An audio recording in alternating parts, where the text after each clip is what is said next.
We've got news on the immigration front. We see that there are calls now in Congress to give refugee status for Central American kids. Two problems with this. Number one, they define children as anyone up to 31 years of age. That's what Obama did when he announced his amnesty. That's what's driving this. We had a caller yesterday say, why aren't the Republicans stopping this?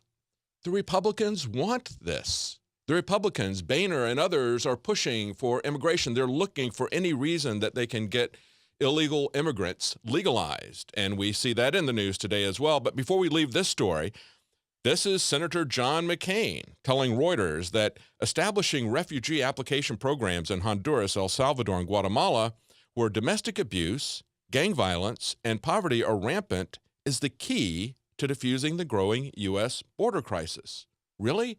Why don't we address the root cause of all those things, which is the American war on drugs, or I should say the American war of drugs, because that's what we have inflicted them with. That is driving the violence. That's driving the gangs, just like it drives it here in America. When you prohibit anything, just like we prohibited alcohol, it didn't stop alcohol abuse. All it did was concentrate the alcohol, and it created a massive black market monopoly for organized crime. And this has gotten far beyond that, because this has gone on now for decades. They shut that experiment with alcohol prohibition down after a few years. Now we have gone on for several decades, and it has metastasized into a real war throughout Central and South America. And it's the American government that is pushing this, just as we did in Afghanistan, where the production of heroin went from 10% under the Taliban to 90% under U.S. occupation. Look at what we did with Iran-Contra, with cocaine, bringing that in. We've had Tosh Plumlee talk about all the cocaine that they were bringing in and telling people that they were destroying it. They found out they weren't destroying it. Actually, what they were doing was they were using it to create the crack cocaine epidemic in L.A., and that was part of Iran-Contra. But Pelosi was at the border this weekend, and she said that this border breach, the collapse of the border, I would say, is a, quote, opportunity to serve God's children. Listen to what she had to say. The crisis that some call a crisis, we have to view as an opportunity. If you believe, as we do, that every child, every person has a spark of divinity in them and is therefore worthy of respect, what we saw in those holding rooms was a dazzling, sparkling array of God's children who are worthy of respect. She repeats that phrase, they're worthy of respect. They have a spark of divinity.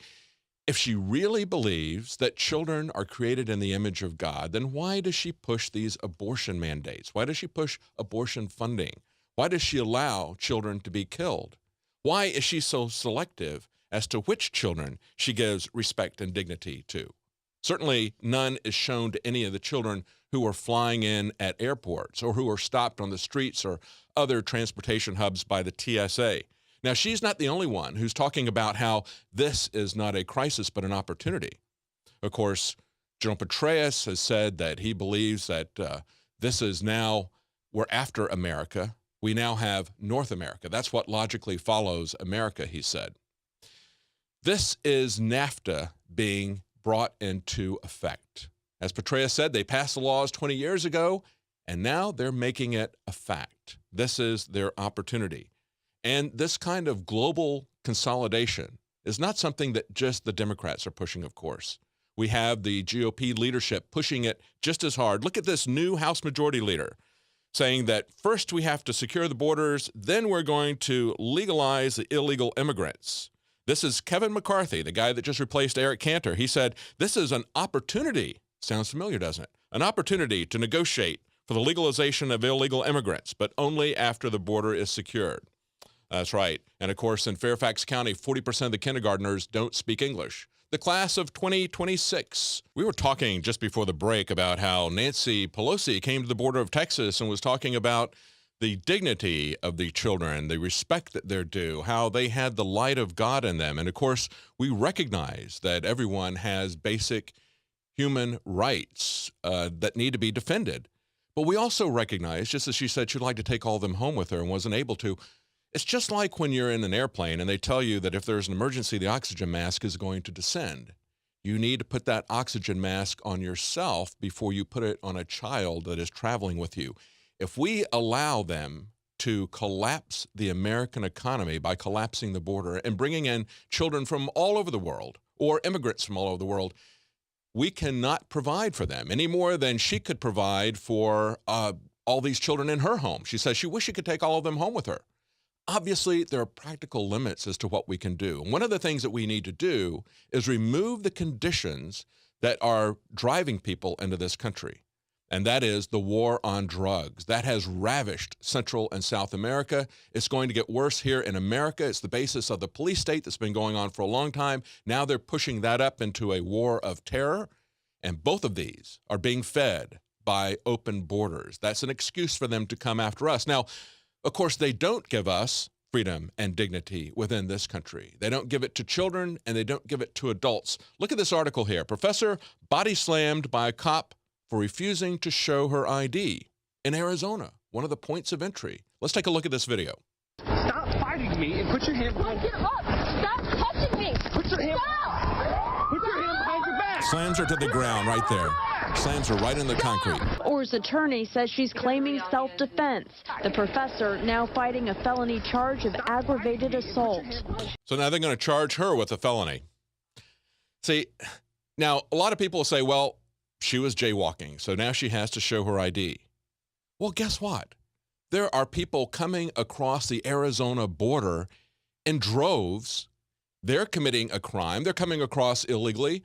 Why aren't they being requested to see their ID? Do you understand the double standard that exists? Do you understand that this is over-the-top behavior, slamming women into the ground as after they're already handcuffed? We're going to get two different levels of treatment from the government. A lot of people say, well, I think we're going into 1984. Others say, no, it's more like Brave New World. Well, actually, they're doing both. If you want to stand up, if you're aware, if you're cognizant of what's going on, if you want to talk about your freedom and your dignity, you're going to get the 1984 treatment, just like that Arizona professor did. You're going to get the 1984 boot in your face. But, you know, if you'll take the Brave New World treatment, they'll just keep you pacified with hedonism and distractions. So they're perfectly willing for you to do that, but they're going to come down on you with an iron fist, with a jack boot, if you insist on your personal freedoms. Now, one of the ways to do this, I think, as we look at this, they're going to do that to people who challenge their authority. I think the way that you need to challenge their authority is the way this professor, Julian Heiklin, that I did a report on, the FIJA activist, a professor at Penn State University.